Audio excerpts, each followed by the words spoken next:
Une chute a glacé le sang. Des loopings à renverser le cœur et des vrilles à vous retourner la tête. Bienvenue à Port Aventura. Le plus gros parc à thème d'Espagne, à moins d'1 heure de Barcelone, emploie 4000 personnes. Créé avec l'aide d'Universal Studios, le parc est aujourd'hui entre les mains d'une grande banque nationale. Depuis 14 ans, c'est la destination numéro 1 des Espagnols. Un parc qui vous emmène sans bouger dans une vingtaine d'ambiances différentes, au Far West, en Chine, au Mexique ou en Polynésie.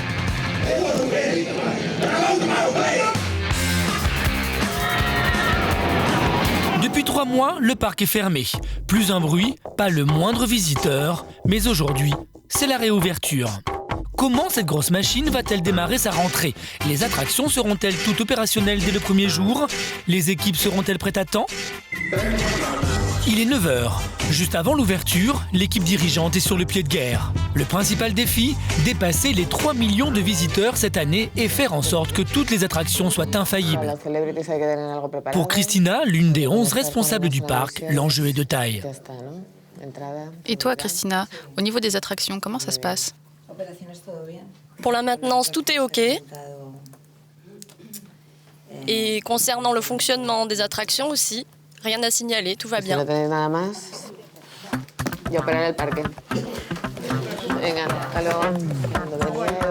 C'est le début de la saison, tout doit être prêt pour ne pas décevoir les premiers clients. Nous allons au parc.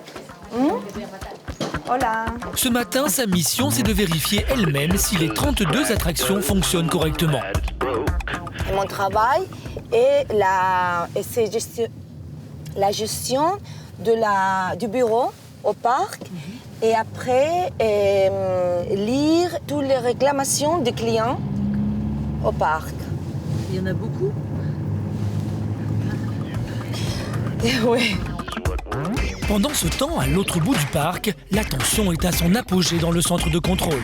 Les équipes de sécurité ouvrent les portes de Port Aventura à distance. T'éteins la lumière?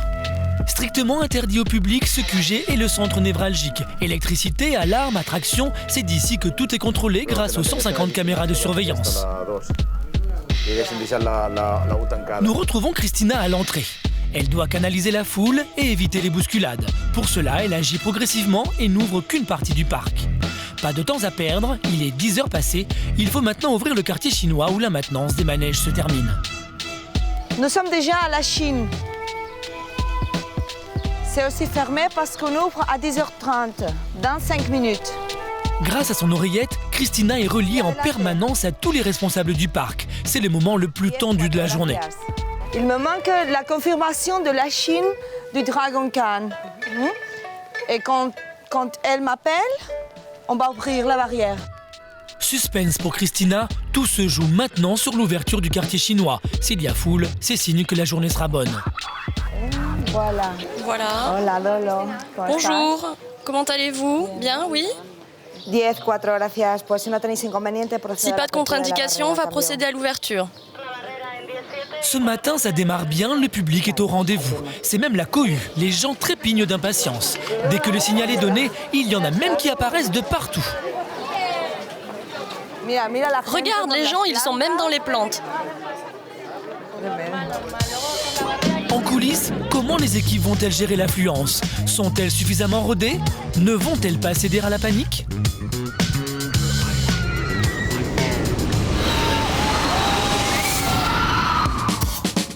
Direction la planète Disney à Paris. Avec ses 15 millions de visiteurs annuels, Euro Disney fait office de mastodonte dans l'univers des parcs en Europe. Au niveau planétaire, c'est un véritable empire. La petite souris a mis son empreinte partout. D'abord en Californie dès 1955, elle a ensuite atterri en Floride aux États-Unis, à Tokyo au Japon, puis en Chine. Pour l'Europe, c'est Paris qui a été choisi et ces dernières années, le parc est devenu la destination touristique numéro 1. Euro Disney fait travailler plus de 13 000 personnes dans les attractions, mais aussi dans les 6 000 hôtels et 70 restaurants que possède le parc. Et pour servir Mickey, on ne fait pas mieux qu'une américaine. Voici Kat, la grande prêtresse des shows Disney. Cette ancienne danseuse de musical dirige une armée de 15 metteurs en scène, 7 jours sur 7. Je vous présente Emmanuel Normand, qui est un des top show directeurs, metteurs en scène dans l'équipe. Tu es prêt pour ce soir? Prêt à faire un filage vers minuit et demi à peu près. Kat est sur tous les fronts. Sa mission, mettre sur pied tous les spectacles vivants du parc. Pour l'heure, elle n'est pas encore sur le terrain. Elle doit d'abord s'occuper de ses équipes. Alors ici, on est à la division spectacle. Bonjour! Surprise! Alors voici l'équipe de scénographie.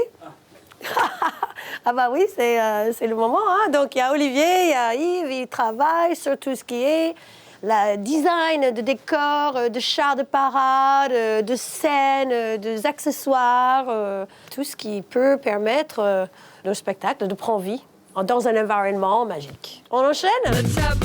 La magie, Kat la connaît sur le bout des doigts. Arrivée dès l'ouverture du parc en 1991, elle a démarré en bas de l'échelle. OK. J'ai commencé à travailler pour les toutes premières parades, les toutes premiers spectacles. J'avais beaucoup d'apprendre parce que pour moi, comme chorégraphe, c'était faire une chorégraphie sur un proscénium.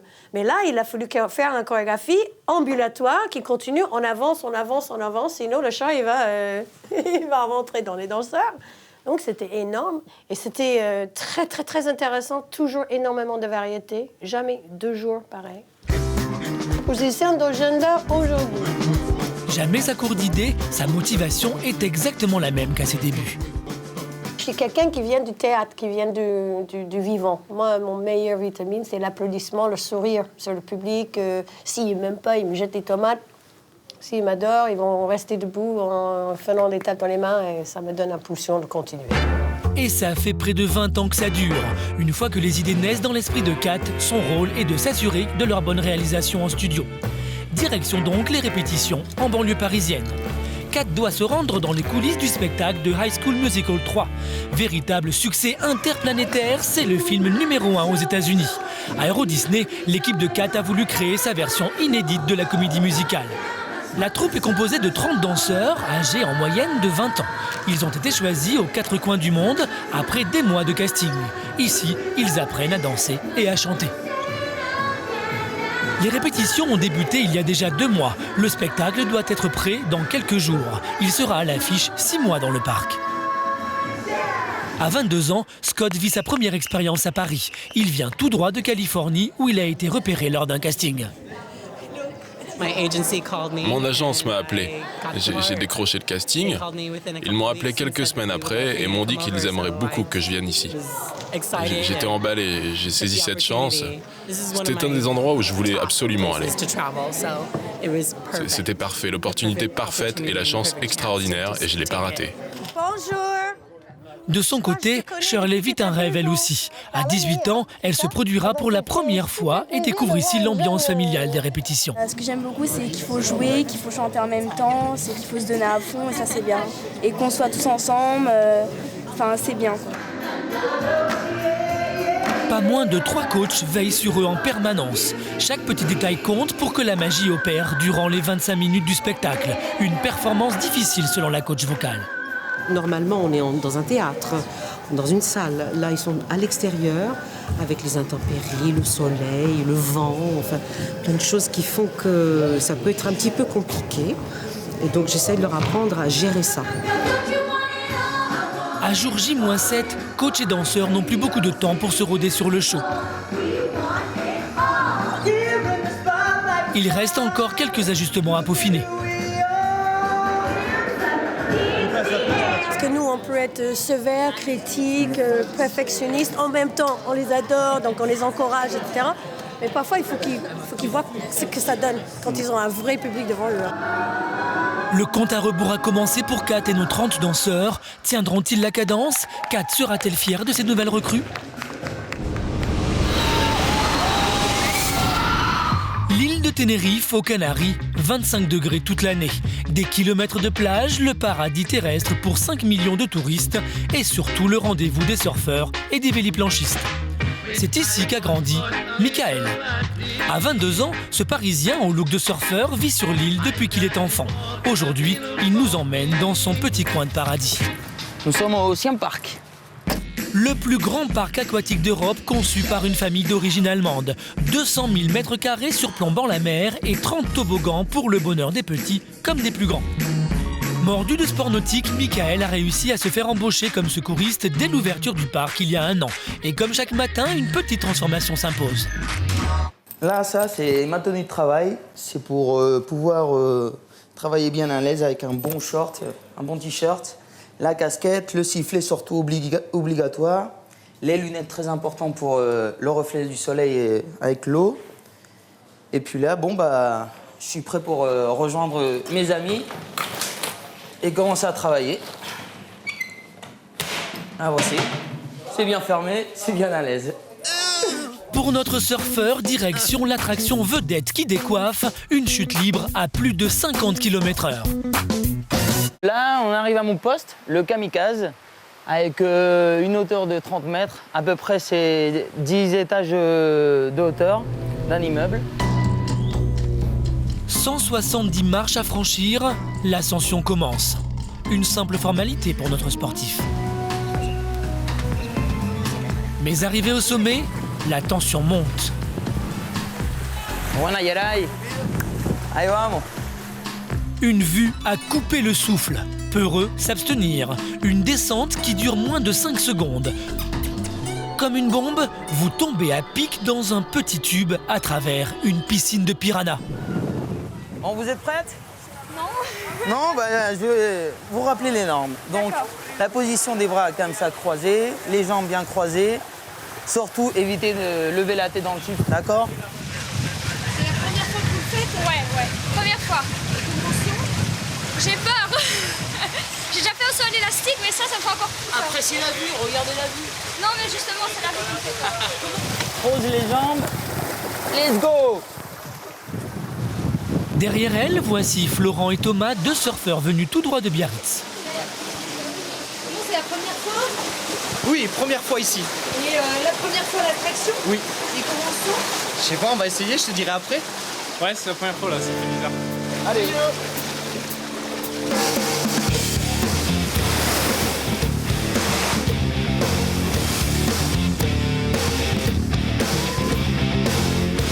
Attends là, gros.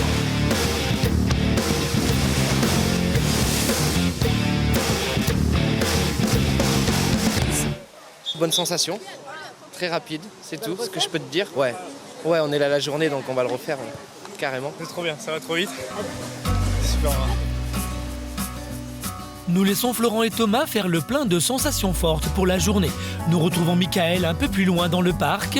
Dès qu'il a un moment de libre, il aime s'y promener et apprécier le décor. Mais notre blondinet surfeur cultive un rêve complètement fou depuis qu'il travaille au parc. Arrivera-t-il à le réaliser ?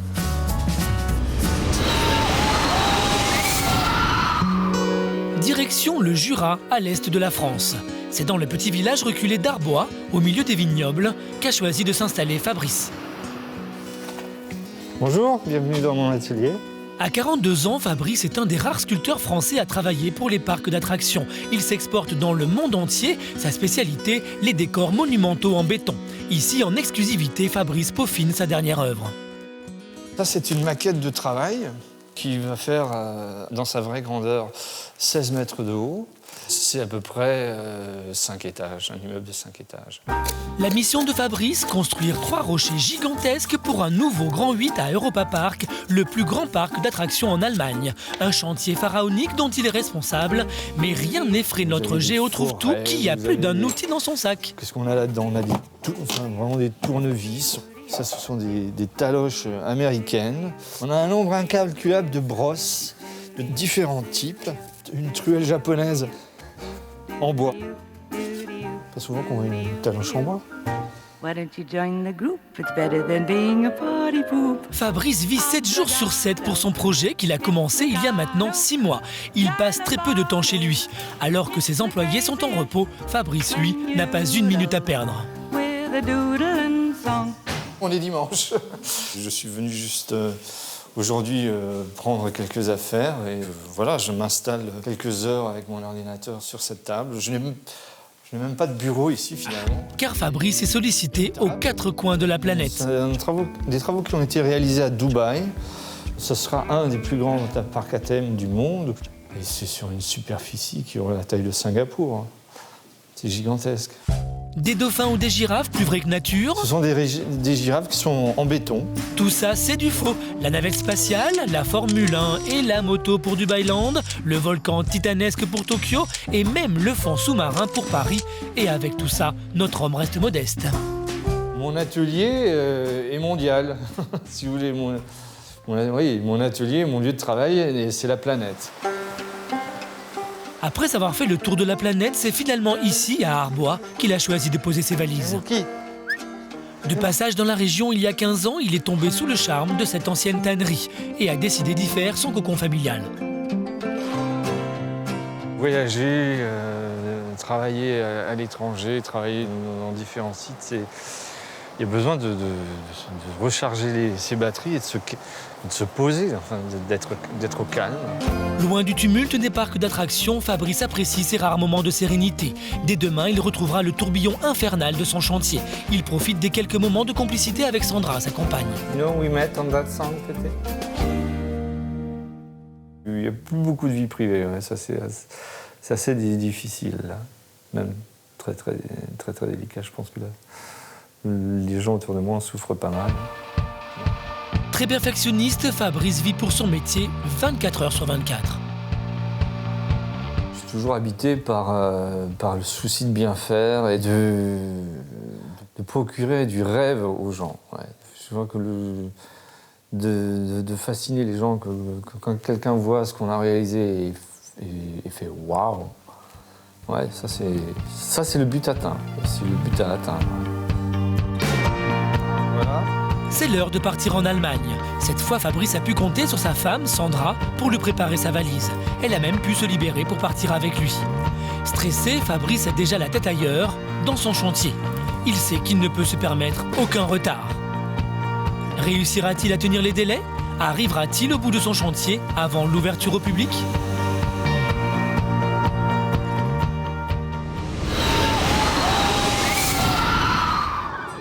Retour à Port Aventura. Nous avions laissé l'équipe en charge de l'ouverture. Nous retrouvons maintenant ceux qui sont responsables des 32 attractions du parc. Il est 11h, l'affluence est importante. C'est Pitou, le superviseur de la maintenance, qui intervient sur Furious Baco, l'attraction vedette. Une montagne russe la plus rapide d'Europe. En moins de 3 secondes, elle vous propulse à 135 km/h. Ici, 3 personnes sont mobilisées en permanence. Dans la salle des commandes, Pitou vient vérifier que tout est en règle. C'est d'ici que toutes les commandes sont lancées grâce à cette console pleine de boutons. Quand il y a un problème avec le mode automatique, nous devons venir ici pour voir ce qu'il y a comme problème. Avec l'écran de contrôle, nous pouvons lire les informations et détecter ce qui ne va pas sur l'attraction. Si par exemple un des trains pose problème, la raison de la panne s'affiche ici.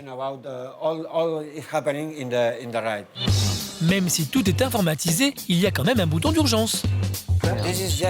Ça, c'est juste au cas où il y a un plus gros problème sur l'attraction. Quelque chose de bizarre.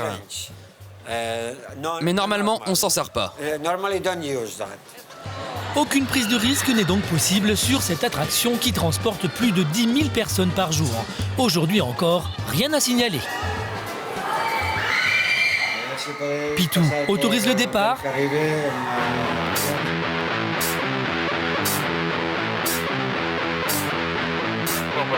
C'est parti pour le grand frisson.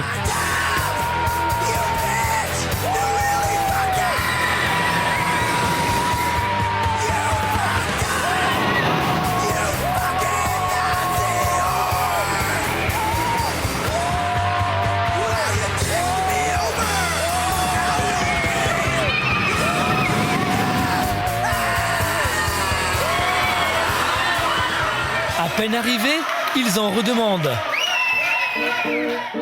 Pendant ce temps-là, à l'autre bout du parc, un autre personnage se prépare. Il s'appelle Paco. Ce trentenaire est acteur sur un des nombreux spectacles de Port Aventura. J'ai eu de la chance parce que j'ai changé beaucoup de spectacles. Jamais j'ai fait le même spectacle plus qu'un an et demi, quelque chose comme ça. Alors je n'arrive pas à m'ennuyer. Paco travaille ici depuis 5 ans, mais aujourd'hui, il s'est lancé un nouveau défi. Et ça, c'est le théâtre. Il démarre une prestation où il sera pour la première fois seul en scène. Vous pouvez entrer. Hein. Direction la loge de Paco pour une petite transformation. suis un Chinois qui fait des choses avec des savons. C'est une sorte de fou qui vit dans un monde créé par lui-même. C'est une personne qui ne parle pas et qui fait que des boules de savon. C'est quelqu'un de magique. C'est drôle, c'est bien. Paco joue le rôle d'un vieil alchimiste qui vit dans un monde de bulles. Comme c'est sa première, il a demandé l'aide d'Eduardo, son ami comédien qui connaît déjà le spectacle. Ils travaillent tous les deux et se partagent les représentations. Comment s'est passée la matinée? Bien. Le savon était meilleur, mais ça a été un peu laborieux à la piscine. Alors on a dû rajouter du savon. Pour Paco, l'heure est à la détente.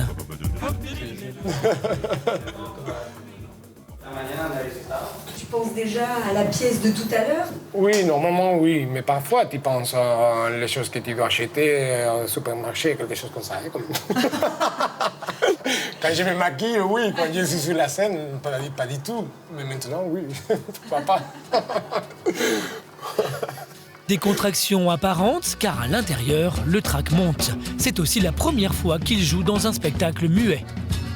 Pour moi, c'est plus dur. Parce qu'avec les tests, tu peux improviser, tu peux sortir toujours de quelques problèmes. Sans test, c'est plus difficile. Bon, c'est notre façon de travailler, c'est notre langage du théâtre. Nous laissons Paco se concentrer pour sa grande première. Arrivera-t-il à surmonter son angoisse? Le public sera-t-il au rendez-vous?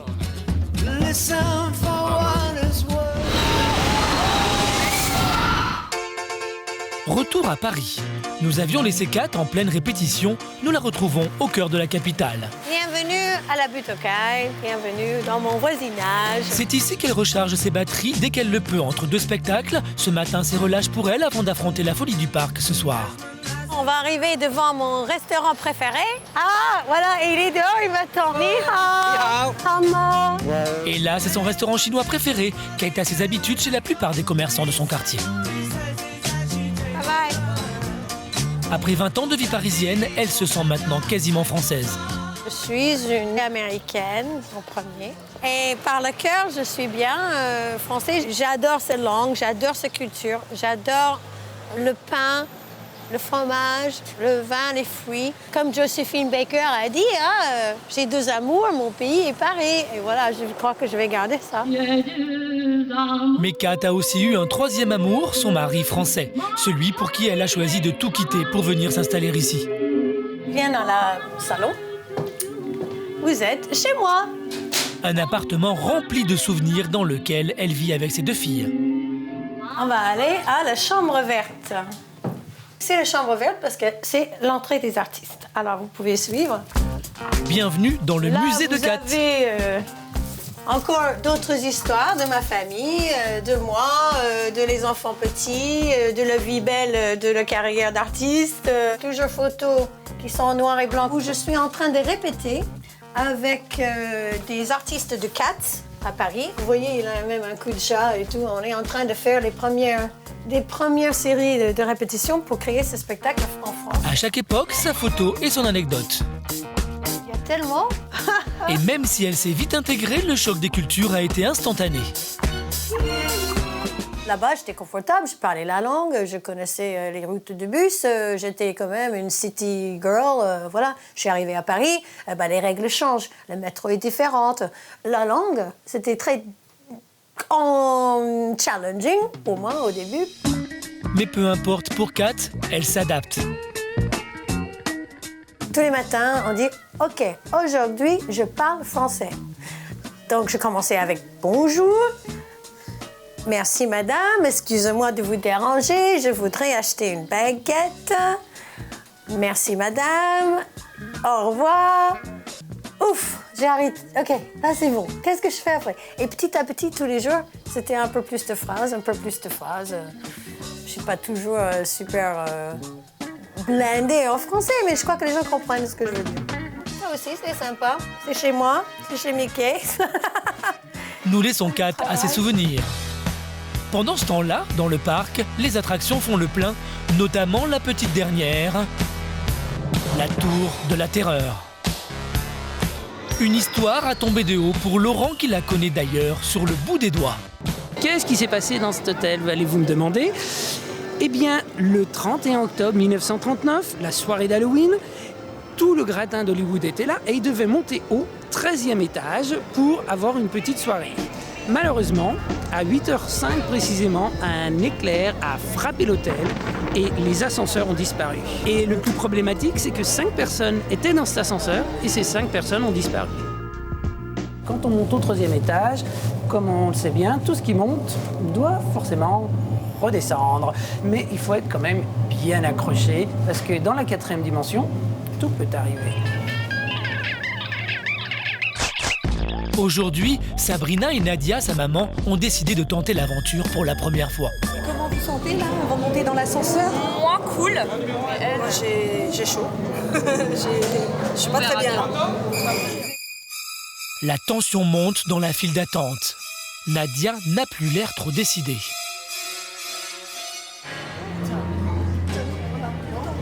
Mais maintenant, c'est trop tard.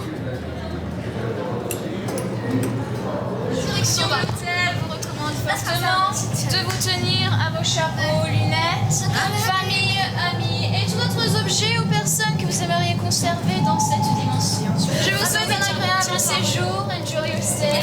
Si vous avez besoin de quoi que ce soit, c'est trop tard.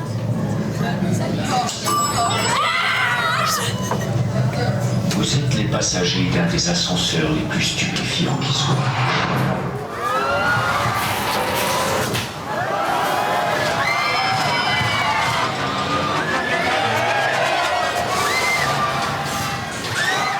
En fait, vous ne tombez pas vraiment. Vous êtes tiré plus vite que la gravité. Si cet ascenseur tombait réellement, il ne tomberait pas aussi vite. C'est totalement pas naturel. Quelques secondes plus tard, nous retrouvons Nadia. Ça fait quoi comme sensation? Et puis on voit le jour pendant un moment dehors. Je comme ça. Oui, alors un petit peu agrandi. Oui, mais je peux pas. J'ai le cœur qui soulève. Nous laissons Sabrina et sa maman à leurs émotions. La nuit est tombée sur le parc. Même s'il est fermé au public, certains continuent de travailler, et notamment Kat. On va dehors, devant Star Trader, Space Mountain et Videopolis, pour voir l'emplacement de soucoupe volant de Stitch. Vous entendez la musique, la disco nous attend. Kat va découvrir la mise en place d'un nouveau show. Les costumes et la nouvelle chorégraphie seront-ils suffisamment à son goût?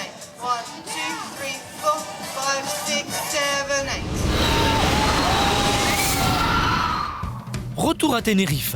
Nous avions laissé Michael en plein rêve et c'est dans cette jolie maison canarienne, au bord de la mer, que nous le retrouvons. Il habite ici avec sa maman et sa sœur. Bonjour, bienvenue chez moi. Rentrez. Maintenant, je vais vous présenter mon univers de surf. Dès qu'il a un moment de libre, Michael aime se remémorer ses meilleurs exploits et se laisser porter par son rêve ultime, surfer la vague de Siam Park. Dès qu'il se réveille le matin, c'est la même rengaine. J'aime bien me réveiller le matin et voir l'ambiance surf. Voir que j'ai ça dans la tronche, ça me dit bon, allez hop, on va surfer. On va pas se payer un tube aussi grand, mais on va essayer de le faire. En attendant de devenir surfeur, Michael a quand même les pieds sur terre. Devenir professionnel aux Canaries coûte cher et les sponsors sont rares. De nature obstinée, il préfère travailler dur pour économiser. Moi, les études, je les ai laissées quand j'avais 18 ans. J'ai pas réussi à faire mon bac. Et puis, j'ai commencé à bosser. Style canarien, bosser. Et puis là, maintenant, c'est le sport, c'est le travail, c'est la famille. Et après, les études, ça viendra un peu plus tard. Et en même temps, je vais faire des stages pour avoir un peu plus d'expérience. À 22 ans, Michael est un jeune homme très responsable. Depuis la disparition de son papa, il a pris très à cœur son rôle d'homme à la maison. J'ai remarqué comment ma mère a élevé 2 enfants, elle toute seule. Ça m'a donné beaucoup plus de courage aussi pour maintenant lui donner un coup de main et voir que la remercier d'un côté de cette façon. Alors un peu d'argent en fin du mois, coup de main à la maison, la sortir en voyage de temps en temps, c'est la remercier de cette façon. Il est temps pour Michael de retourner travailler. Pendant ce temps, nous retrouvons nos 2 Frenchies, Florent et Thomas, au pied des attractions, bien décidés à faire le plein d'adrénaline. On passe là-dedans? Ouais, je crois. C'est gros. Le dragon, un colosse de 40 mètres de haut. Un regard peu engageant, c'est le poids lourd du parc du haut de ses 50 tonnes d'acier et de marbre. Unique en Europe, il vous précipite dans une chute à 20 mètres de haut où vous perdez tout sens de l'orientation. Attention, accrochez-vous.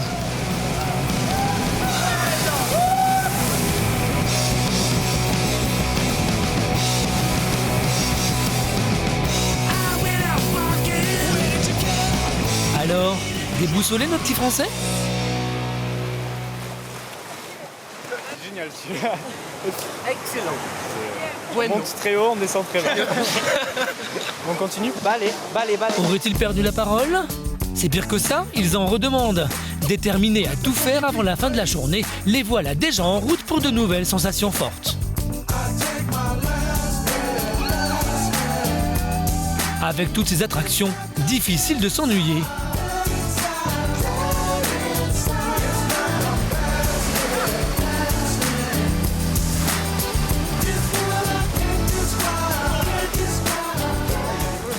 Petit mais sympa. Les trucs à 4, c'est sympa quand même. Des attractions qui décoiffent pour Florent, mais le parc compte surtout sur son arme fatale. Le décor, vraiment, sans hésiter, c'est vraiment magnifique, quoi. Les éléphants partout, il y a tout. On se croirait pas à Tenerife, à l'étranger vraiment. On se croirait en Thaïlande pour être plus précis. Les références au pays ne manquent pas. Le parc est rempli de temples et d'éléphants de toutes les tailles. Le responsable à l'origine de ce coup de génie, c'est lui. Amoureux des paysages et de déco thaïlandaise, ce trentenaire allemand n'a pas trouvé mieux que de reconstruire un petit bout de la Thaïlande sur cette île volcanique. Nous avons voyagé en Thaïlande, visité tous les plus beaux endroits. Puis on les a copiés et on a travaillé avec les architectes thaïs pour créer cet espace. On avait juste une restriction de la famille royale de Thaïlande qui nous a dit « Nous sommes ravis que vous fassiez ce parc, mais nous ne voulons aucun temple, pagode ou image de Bouddha. »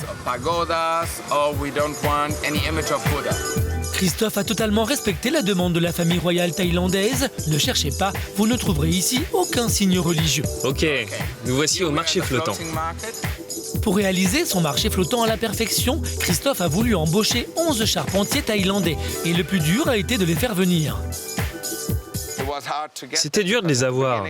Au début, ils ne voulaient pas venir. J'ai essayé de négocier avec eux. Je leur ai demandé « Pourquoi vous ne voulez pas venir ?» Ils m'ont répondu « Il n'y a pas de riz ». Ils avaient peur qu'il n'y ait pas de jasmine, le riz traditionnel. On leur a promis qu'on leur fournirait ce riz-là et leur propre nourriture. Et ils ont dit « Ok, s'il y a du riz, on vient ».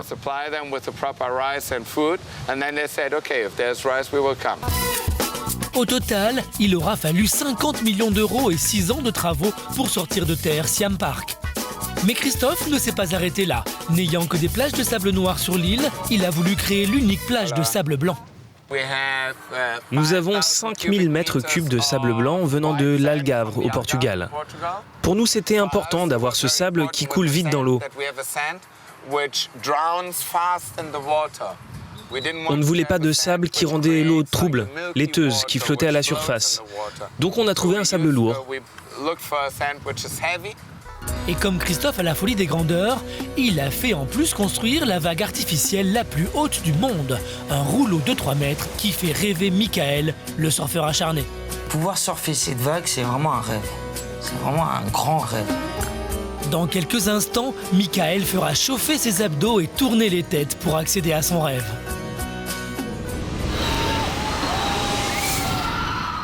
Bienvenue dans la boue. Nous avions quitté Fabrice chez lui avec sa maquette. Le revoilà sur le chantier de la toute dernière attraction d'Europa Park, le plus grand parc d'Allemagne. Cette fois, Fabrice est au pied de sa montagne de rochers de 25 mètres de haut. Pas une minute à perdre, Fabrice n'a plus que quelques semaines pour finir son œuvre. À peine arrivé, Fabrice fait le tour de son équipe. Ici, il fait travailler une quarantaine de personnes. Tous viennent des 4 coins de l'Europe et à chaque fois, il s'adapte et s'exprime dans la langue locale. J'ai 3 années au Japon et je me débrouillais pas trop mal, oui. Je pouvais diriger une équipe japonaise en japonais, avec une terminologie assez technique et très sommaire, mais ils comprenaient, on se comprenait quand même. Il reste moins de 4 semaines avant l'ouverture au public. Le décor prend doucement forme. Javier, bon dia. Il ne reste plus qu'un rocher à terminer. C'en est un, ça. Ça, c'est un des rochers que vous avez vu sur la maquette. Là. Bon. Le rocher de Fabrice fait aujourd'hui 25 mètres de hauteur et chaque petit détail compte. Regarde, les silhouettes sont un peu droites encore. Hein. Ça, faut vraiment regarder. En haut de l'échafaudage, l'équipe est en train de travailler le béton pour créer la surface du rocher, l'étape la plus cruciale de la sculpture. Pour mener à bien cette mission, Fabrice choisit scrupuleusement les gens avec qui il travaille. Oui, les gens sont des artistes ici. Ce sont des gens qui composent, qui recherchent. Donc pour moi, c'est un travail artistique. D'un côté, Luis. Venu tout droit du Portugal, il suit Fabrice depuis plus de 15 ans sur tous ses chantiers. C'est un bon maître, on va dire. C'est un excellent maître. On apprend beaucoup de choses. De l'autre, Enrique, sculpteur également, travaille sur l'apparence du rocher. Et il a sa technique pour le rendre le plus véridique possible. Donc là, il est dans une deuxième phase, qui est la texture du rocher. C'est-à-dire qu'on lui donne une matière. Alors moi j'associe ça ou je compare ça à la cuisine. On a nos petites cuisines, on fait nos petits trucs. Même si le chantier est souvent difficile car il faut savoir travailler sous la pluie ou le froid glacial, Fabrice aime que son équipe donne le meilleur d'elle-même. Pour moi la satisfaction c'est d'arriver en se disant voilà, aujourd'hui on a fait ce qu'on a pu faire. Alors là on a gagné. Je pense qu'en général c'est gratifiant parce que le résultat est là. Au même moment, à l'autre bout de l'Allemagne, se joue un autre chantier, celui du Grand 8 qui viendra compléter les rochers de Fabrice. En pleine forêt bavaroise, c'est ici que la famille Mack, propriétaire du parc, fabrique ses propres attractions. C'est Michael, le fils de 30 ans, qui est aux manettes. À jour J-30, l'usine s'affaire. Les rails qui sont fabriqués à la main ont déjà été assemblés dans le parc. Mais il reste encore une pièce très importante à finir. En ce moment, ils assemblent les ceintures de sécurité et les harnais pour le nouveau Grand 8. Quand ce sera terminé, probablement dans une semaine, il y a déjà 3 trains qui sont prêts pour les clients et 2 autres trains qui sont en cours de fabrication en ce moment. Et nous devons les avoir terminés à la fin du mois. Les délais sont très courts. Avec le décor imaginé par Fabrice, Michael a voulu faire un gros coup, des sièges ultra futuristes. Vous pouvez voir ici notre grande nouveauté. Ça consiste à aller dans un looping mais sans harnais. Enfin si, il y a un harnais, mais il ne vous prend pas par les épaules. Mais la révolution ne s'arrête pas là. En plus du son et de l'image, Michael a eu une idée encore plus folle. La surprise est dans ce tout petit boîtier. D'abord, vous n'avez pas seulement de l'audio et de la vidéo sur cette attraction.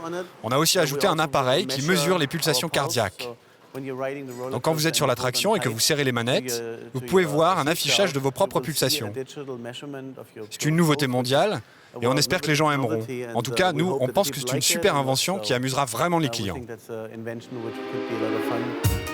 Pour Michael, c'est sûr, la sensation sera au rendez-vous.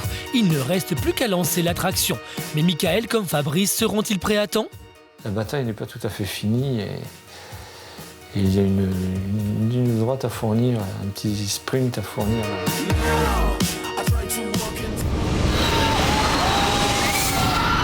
Retour à Disney. Nous avions laissé Kat chez elle au milieu de ses souvenirs. Oui, Emmanuel, t'es parti où?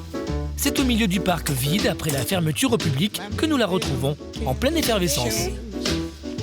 Ah ben il est presque 11h.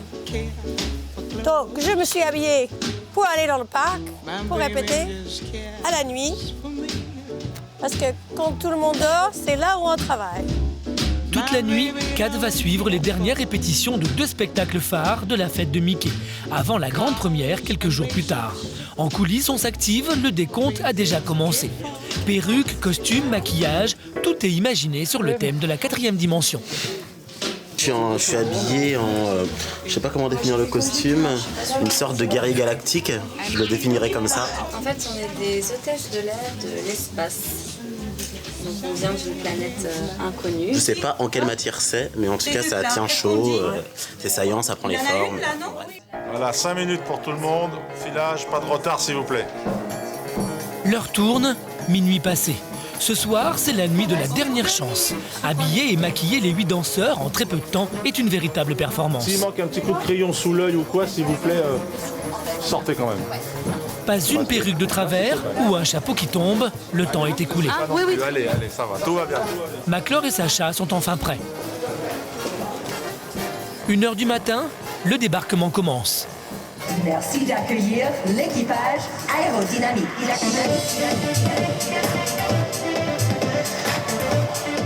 Kat est dans l'ambiance.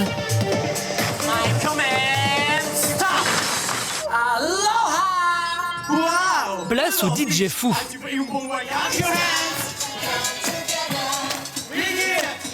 De son côté, le chorégraphe ne laisse rien passer.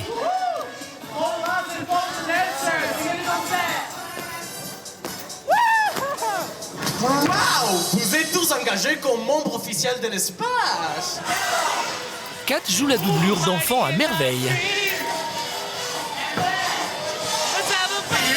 C'est gagné pour Stitch, Kat est sous le charme. Parfait! Et maintenant, on descend! We're going now! Bye bye! Je crois qu'il y aura trop de monde et pas assez de pastilles. Donc en gros, vous n'êtes jamais stressé, vous Peut-être pas en la caméra. Pendant ce temps, à l'autre bout du parc, les ouvriers installent un nouveau décor. Main Street, la rue principale, change de visage spécialement pour la fête de Mickey. Juste à côté, pas de répit.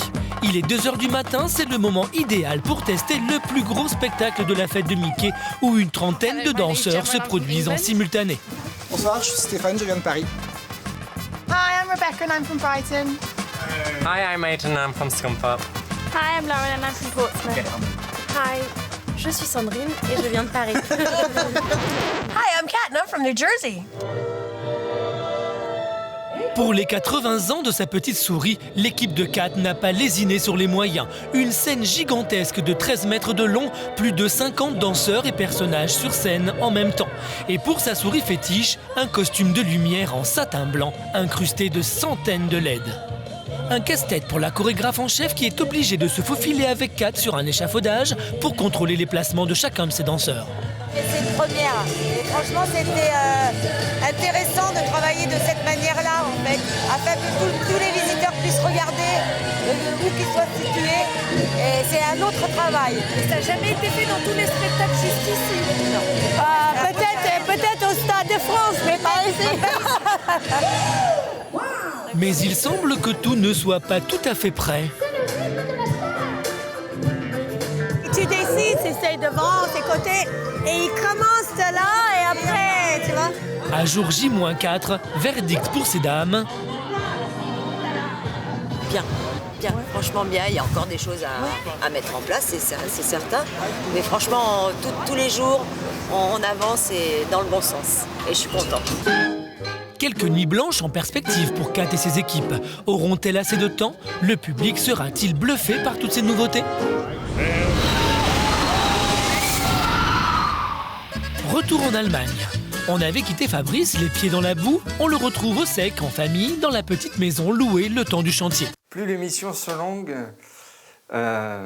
plus on peut s'installer et peut-être emmener sa famille pour un long terme dans un pays ou dans un autre endroit, oui. Très bien, bonne journée. Mais aujourd'hui, pas le temps de se poser avec sa famille, Fabrice est déjà rappelé à l'ordre. Des essais vont avoir lieu sur le nouveau Grand 8, Fabrice doit s'y rendre sur le champ. Direction Europa Park, l'inauguration approche. Après 9 mois de travaux, un nouveau quartier est né dans le parc, l'Islande. Et l'attraction principale, c'est le nouveau Grand 8 avec le décor de Fabrice. Le chef d'orchestre de ce grand barnum, c'est lui, Roland Mack. Cet Allemand à la bouille joviale est à la tête d'Europa Park.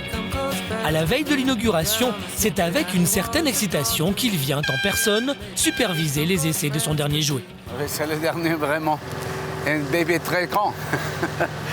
Mais on est très content comment ça passe. La construction est formidable, l'atmosphère du tout quartier est incroyable et c'est plus que j'avais attendu.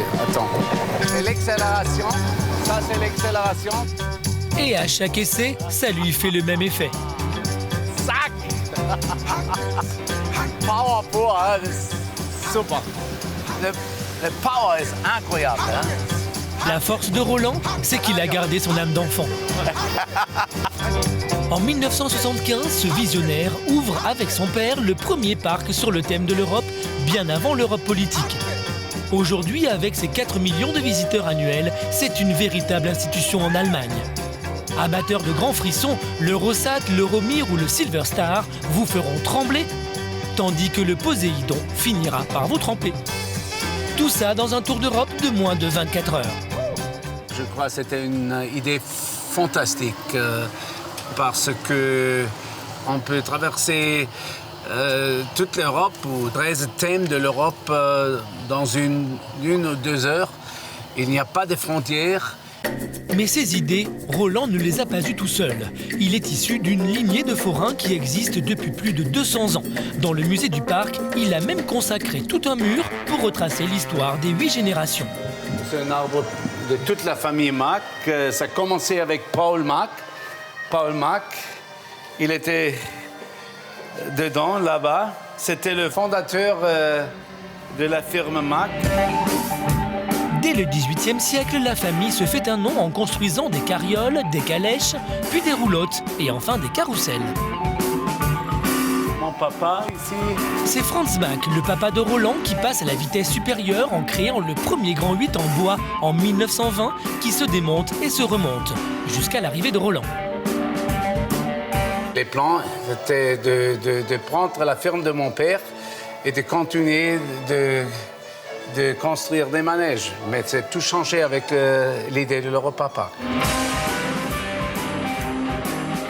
Depuis le premier coup de pioche, en passant par les premiers manèges ou l'avènement de l'Europe, 33 ans d'histoire se sont écoulés. Le parc n'a cessé de se métamorphoser jusqu'à aujourd'hui, jour J pour Roland et Fabrice. Comme Roland, Fabrice sera-t-il satisfait de son travail? Quelle sera la réaction du public? Bon, on y va, on tente le coup.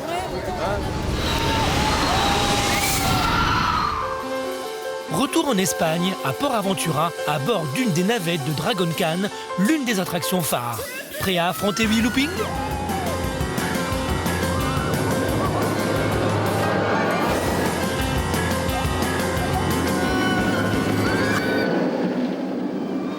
Nous avions laissé Paco en pleine concentration pour sa pièce. C'est dans les coulisses de Dragon Khan que nous croisons Pitou en charge de la maintenance.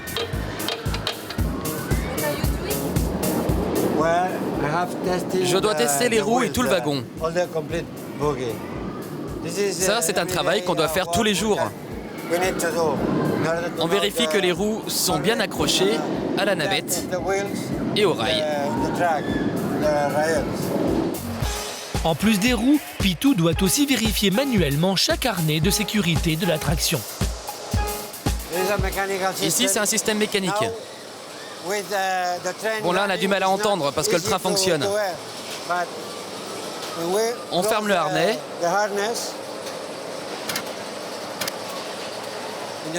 Et le matin, quand le parc est fermé, on compte tous les clics. Et ça, pour chaque siège. Pour être sûr que tout fonctionne parfaitement. Et là, c'est bloqué. Ce sont des gestes qu'il fait plusieurs fois par jour. Et pour montrer que tout fonctionne, il a tenu à nous faire la démonstration. On peut essayer. Regardez, je ne peux pas sortir. Aidez-moi, s'il vous plaît. Prenez la tige pour me sortir. Merci. Une fois Pitou libéré, nous le laissons partir pour une nouvelle intervention. Pendant ce temps, à l'autre bout du parc, une autre attraction attire les plus téméraires. C'est Huracan Condor, une tour de 100 mètres de haut. Le principe est simple, 20 personnes dans 5 nacelles. Une fois assis, elle vous emmène au sommet avant de vous lâcher dans le vide à plus de 100 mètres de hauteur. Dans l'une de ces nacelles, 4 Français amateurs de sensations vraiment très fortes ont pris place. Comment vous sentez avant de la faire? L'adrénaline à fond. Le plus difficile, c'est le vertige. Mais après, ça va. Moi, je suis les copines, mais comme ça. Et vous, jeune homme? Et moi, écoutez, chère dame, j'y suis. Je ne peux plus rien faire maintenant. Je suis obligé de subir. Donc on y va, en espérant que tout se passe bien. On va à la sortie.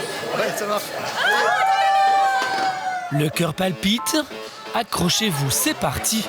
Après une lente montée, la chute semble fatale.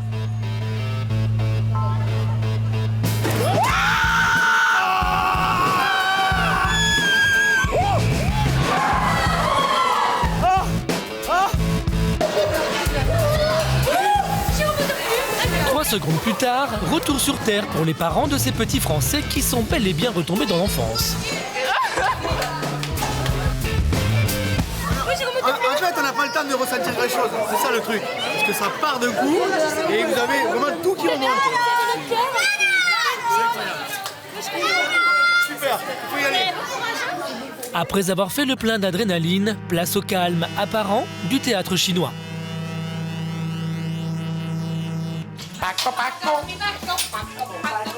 Nous retrouvons Paco, notre acteur, plein d'entrain. Oui. Et regardez, ça c'est la scène. Prêt pour la première de sa pièce de théâtre, dans quelques minutes, les spectateurs vont prendre place dans la salle. Mais avant, il préfère encore faire quelques essais. On va voir.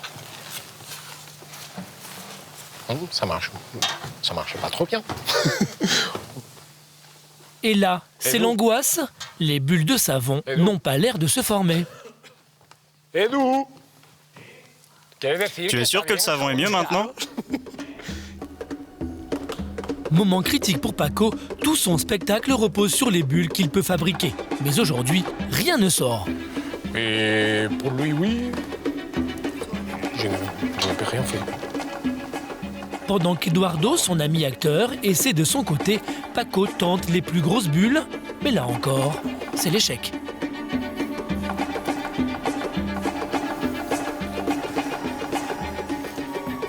Regarde Edu. Paco est complètement désemparé. Il commence à paniquer.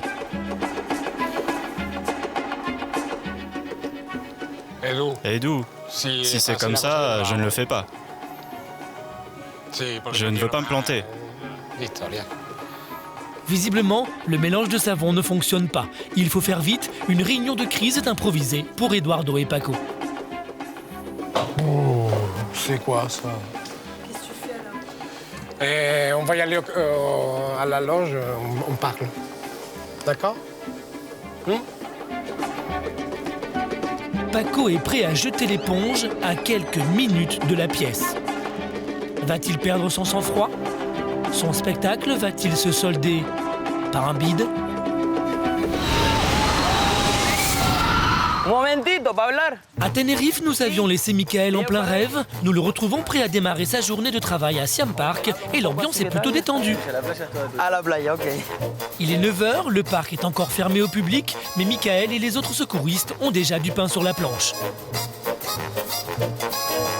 On va commencer à organiser la plage pour le nettoyage, la préparation pour les clients. Tout doit être nickel, tout doit être bien préparé. Travailler à la plage est essentiel pour Michael. Il peut ainsi caresser l'espoir de réaliser son rêve, celui de surfer un jour cette vague de 3 mètres. Buenos días. Et comme un bon représentant, il trouve toujours les bons arguments pour convaincre. Donc ici on voit la plage avec à peu près 200-300 relax pour beaucoup de monde. C'est comme une vraie plage. C'est comme être à la mer, mais sans les inconvénients. Ouais, sans les inconvénients des courants, ni méduses, ni problème pour si des gens ont peur des fonds marins. Ici, c'est très comme une plage naturelle, mais artificielle en réalité. Michael ne recule jamais devant l'effort. Il intervient sur toutes les tâches. Moi, mon travail, je l'adore et je veux vraiment que ça aille très bien dans le parc. Donc, à chaque chose, c'est comme dans la maison, je dois faire tout, c'est un plus. De toute façon, je veux savoir quelle est mon limite. Si je peux en faire plus, j'en profite, j'en fais plus. Michael en fait toujours plus. Et ça marche. Il y a 2 ans, il a participé à la construction du parc. À la fin des travaux, étant l'un des plus travailleurs, les responsables de Siam Park lui ont proposé de devenir secouriste. Il a tout de suite accepté, pensant immédiatement au rêve qu'il pourrait réaliser. D'avoir participé à la construction du parc et voir que, on a un parc aquatique presque thématique, un des plus importants de l'Europe, ça me donne envie de continuer dans ce parc-là. Et pouvoir surfer cette vague, c'est vraiment un rêve. C'est vraiment un grand rêve, une illusion que je maintiens, ça fait 2 ans. Et que si j'arrive à la surfer, c'est un rêve de plus. C'est comme aller à Biarritz, mais bon, en miniature. Et la fameuse vague, la voici. Un rouleau fabriqué artificiellement. Elle draine 11 millions de litres d'eau importés directement de la mer par tuyaux géants. Des tuyaux qui aboutissent ici, en coulisses, pour faire fonctionner une machine ultra perfectionnée. Donc là, on est dans le cœur de la piscine de vagues. Ça, c'est le secret de la formation des vagues artificielles. Un système qui n'a aucun secret pour Michael, comme pour Isaac. Hola, buenos días, ¿cómo estamos? Je vous présente Isaac, le monsieur de machine. Hola. Bueno, el sistema de lo que es la máquina de olas es muy complejo, es muy fácil de entender. Le système de la machine à vagues est très simple à comprendre. A través de unas bombas verticales que podemos pasar por aquí a verlas. Ce système est unique grâce à une pompe verticale qu'on peut aller voir ici. Estas bombas verticales están. Cette pompe verticale est reliée à un souterrain où il y a de l'eau. Elle aspire l'eau et remplit les réservoirs qui sont là. Tout ce mur-là, ce sont des réservoirs d'eau. 10 énormes réservoirs d'eau fabriquent en permanence une quarantaine de vagues différentes. Ici, c'est la partie supérieure de la machine à vagues. Là, ce sont les cuves qu'on remplit d'eau et c'est ça qui produit la vague. Les vagues commencent à 50 cm et vont jusqu'à 3 mètres de haut. Il y a 6 hauteurs de vagues. Plus les vagues sont hautes, plus le degré de vigilance est important pour Michael. C'est un des postes stressants qui demande une attention de chaque instant. Mais encore une fois, pour notre sauveteur à la plastique sans pareil, c'est une simple formalité. On saute de l'eau. Il ne faut pas hésiter, il faut sauter et c'est clair, c'est comme ça. On est entraîné pour ça, on n'y pense pas. Quelques minutes avant de réaliser son exploit, dans son sprint infernal, notre surfeur arrive encore à faire tourner les têtes et chavirer les cœurs. Surtout qu'il jure pour l'instant être célibataire. C'est le moment de vérité. Sous le regard médusé de ses admiratrices, Michael réussira-t-il ce nouveau défi? Sera-t-il à la hauteur de cette vague dont il a tant rêvé?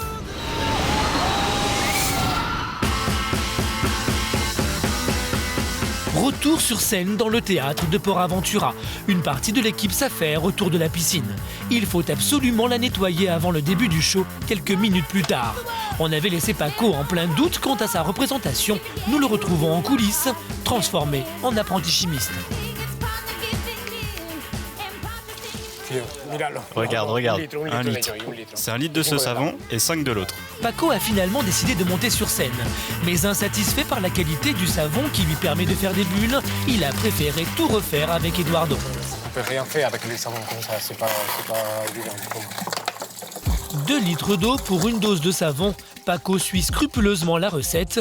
Plus le mélange est précis, plus il a de chances de réussir.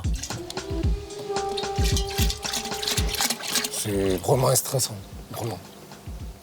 Plus que quelques secondes avant le verdict.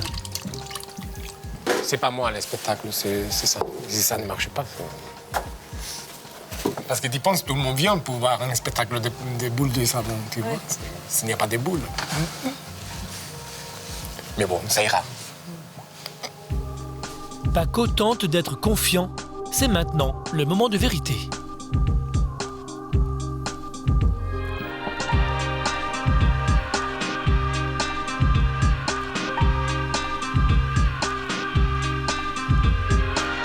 Verdict pas terrible, mais Paco n'a plus le choix. Dans l'obscurité, le public a déjà pris place.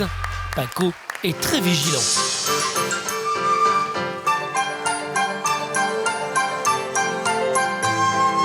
Ça démarre plutôt bien, même si tout n'est pas parfait.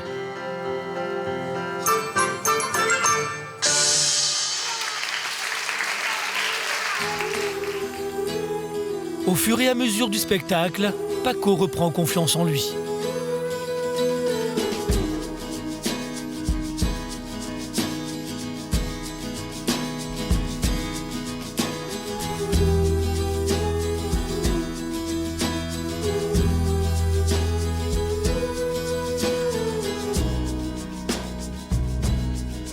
presque réussi pour la piscine.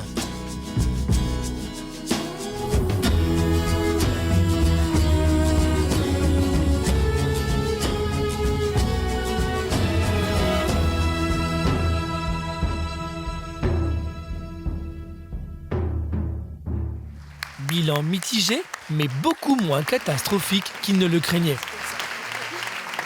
Pas trop content parce que c'est pas mal du tout, mais bon, c'est pas très bien non plus, tu vois. C'est comme ça, mais bon, ça y est. Par un moment, j'ai peur dans le spectacle parce que j'ai commencé à faire des choses, tu as vu, et ça ne sort pas, et non, c'est pas prévu, s'il vous plaît. Et bon, ça y est. Heureusement pour Paco, le public lui a sauvé la mise. Quand tu fais quelque chose, le public, il te donne les cadeaux de l'applaudissement, ça c'est bien, ça te fait sentir un peu plus sûr, tu vois. Paco passe quand même la première étape avec brio, celle du public. Il lui reste encore toute la saison pour se perfectionner et être à l'aise dans ce nouveau show.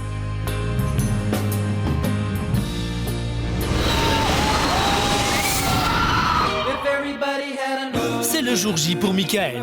Le parc lui a enfin offert le rêve qu'il attendait depuis 2 ans, celui de surfer le fameux rouleau de la piscine à vagues que seuls les professionnels testent d'habitude. Alors pour conquérir cette vague impressionnante, notre surfeur vedette a sorti sa plus belle planche.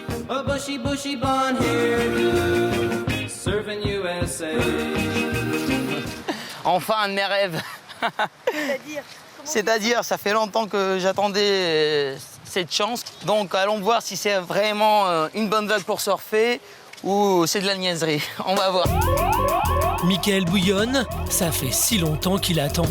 Un peu angoissé parce que bon, c'est la première fois aussi que je vais pouvoir essayer bien cette vague à l'aise, sans de stress par mes chefs. Et deuxièmement, je suis vraiment très nerveux aussi. Là, j'ai les nerfs qui éclatent. Notre surfeur des mers redoute l'eau douce de la piscine. Alors il prend un soin particulier à préparer sa planche.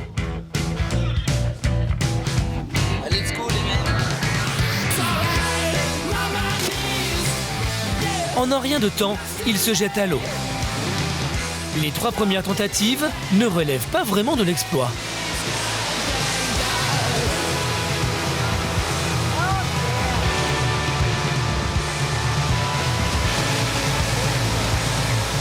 Michael n'y croit plus. Mais la 4e tentative sera la bonne.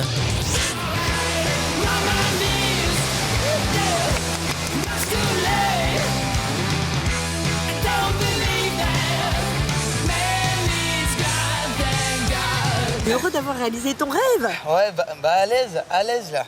Là on va voir, on va maintenant commencer à surfer côté droit.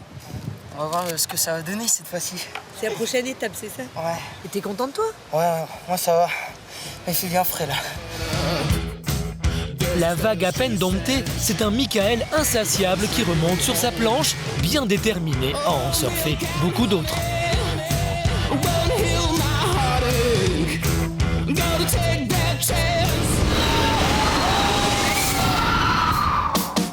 Main Street affiche complet, la fête de Mickey est lancée.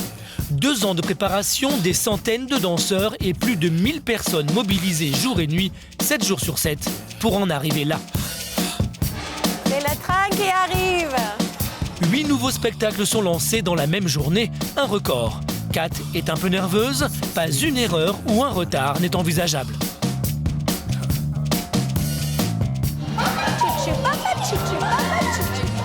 Kat s'accorde un peu de répit avant la folie de ce soir. Je suis très chanceux de travailler dans un énorme décor. On dit que Main Street USA, c'est la plus grande scène du parc. Mais déjà, à l'autre bout du parc, un autre show l'attend. Bravo, monsieur, vous êtes vraiment formidables! Vous êtes tous prêts maintenant! Baptême du feu aussi pour nos danseurs galactiques, McLaure et Sacha. Ils sont prêts pour enchaîner les shows 7 jours sur 7.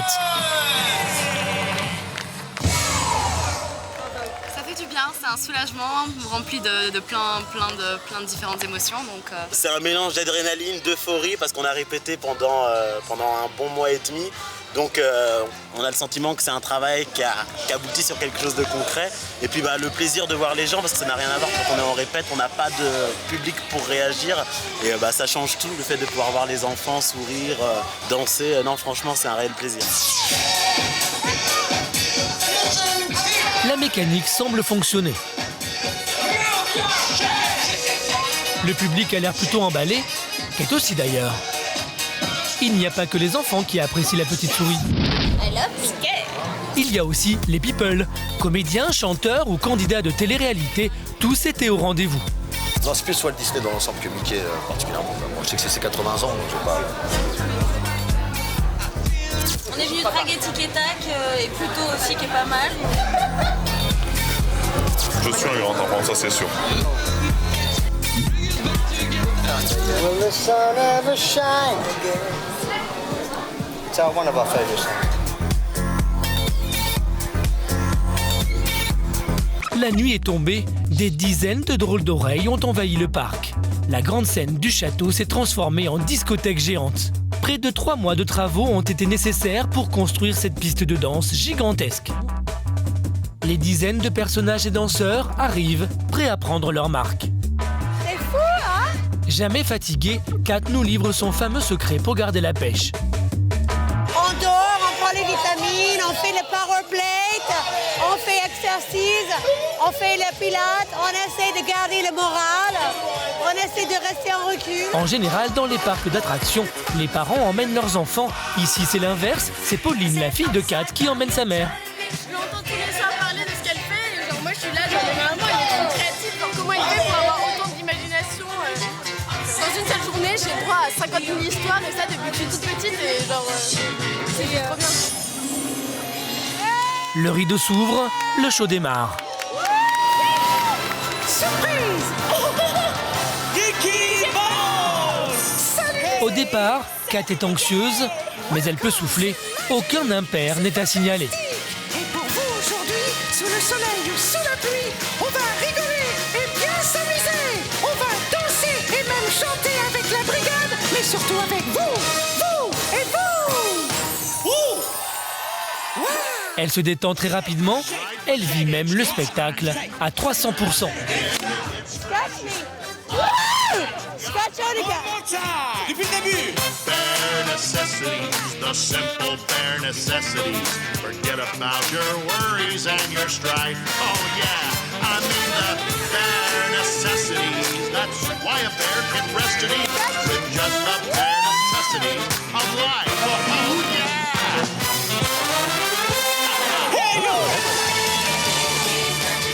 Rien n'est trop beau pour impressionner. Des centaines de feux d'artifice, plus de 50 costumes fabriqués pour l'occasion et des milliers d'euros dépensés. Pour le grand final, le parc n'a reculé devant aucun sacrifice.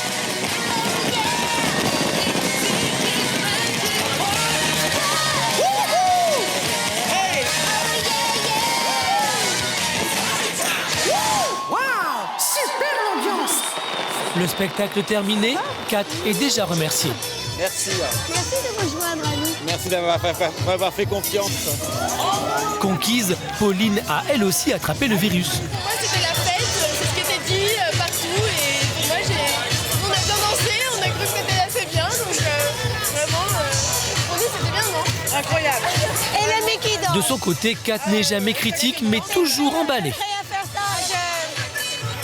C'est la magie, c'est toujours la magie de Mickey, donc c'est sa fête, alors pourquoi ce serait pas magique? Même si c'est une professionnelle, pour Kat, c'est un soulagement. 18 mois de travail s'achèvent, mais dans sa tête, elle a déjà, c'est sûr, l'esprit hanté par de nouveaux spectacles. Près d'Europa Park, ce matin, c'est l'effervescence au Santa Isabel, l'un des hôtels du parc. On a mis les petits plats dans les grands, des stars locales de la chanson, du sport, Miss Allemagne ou encore des fans triés sur le volet ont été invités. Roland Mack et sa famille tiennent absolument à leur présenter leur nouveau bébé, le Blue Fire. Dans la foule, Emmanuel et Arnaud. Ils ont fondé un site internet de fans de parcs d'attractions et font partie des rares Français à avoir été conviés. La conférence de presse, moi personnellement, je suis satisfait. Ils ont fait un effort. Ils ont fait un super effort. Une première impression plutôt bonne pour nos experts, mais ils ne tiennent pas à attendre plus longtemps. Direction le nouveau quartier islandais.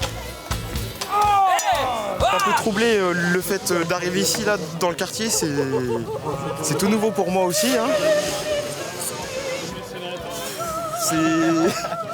En fait, quand on est habitué à venir dans ce parc, on connaît tous les quartiers au bout d'un moment. Mais là, ici, c'est la première fois qu'on vient. Donc du coup, c'est comme une nouvelle naissance, donc c'est assez touchant. Un privilège énorme pour Emmanuel, qui en est presque ému. Plus excité qu'Emmanuel, c'est Roland Mack, le propriétaire du parc. Il veut être le premier à monter dans l'attraction. Et il prend place en première ligne, avec le sourire et la bénédiction du prêtre.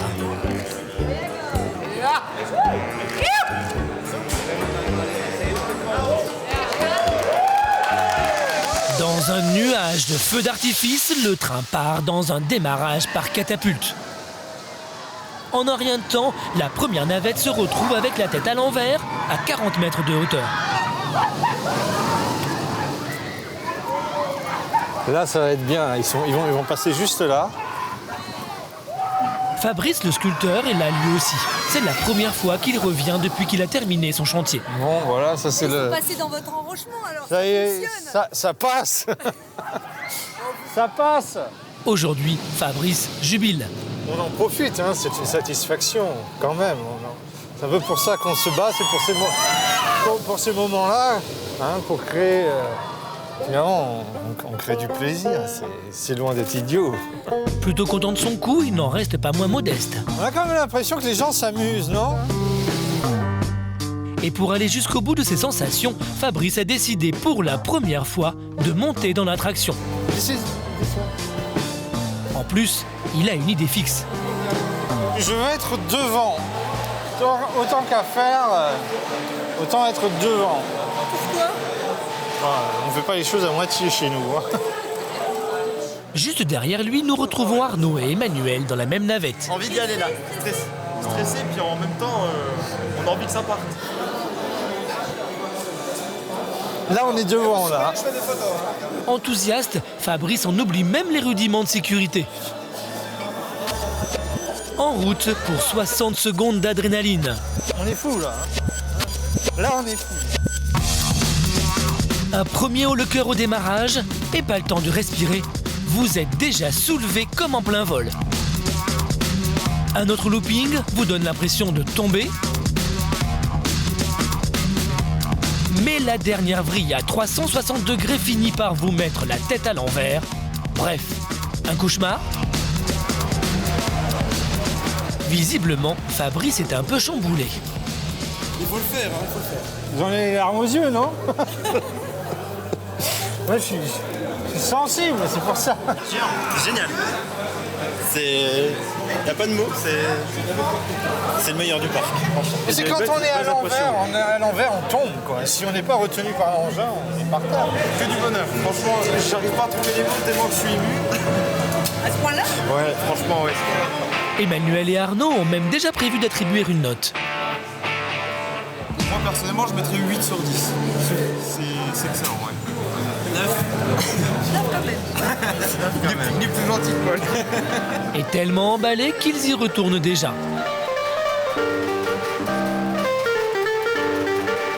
Pendant ce temps-là, Fabrice tombe nez à nez avec Roland Mack. Ah, alors, bonjour, merci pour votre travail, très bien. Et c'était très dur pour travailler parce que l'hiver était très fort. Oui. Et vous avez travaillé toujours. Merci pour ça. Un projet terminé, mais d'autres sont en train de voir le jour pour Fabrice. Il est déjà reparti sur d'autres sculptures gigantesques. Prochaine étape, une destination inconnue. Créer du rêve, entretenir la magie est un enjeu quotidien pour Paco, Michael, Kat ou encore Fabrice. Des intervenants incontournables des parcs d'attractions qui sont tous restés d'éternels grands enfants. Chaque humain doit rester enfant. Si on n'est plus fasciné ou si on n'est plus émerveillé, on est mort. Je pense que plus qu'un travail, c'est une inspiration d'avoir les souris des enfants, c'est ça qui est la merveille.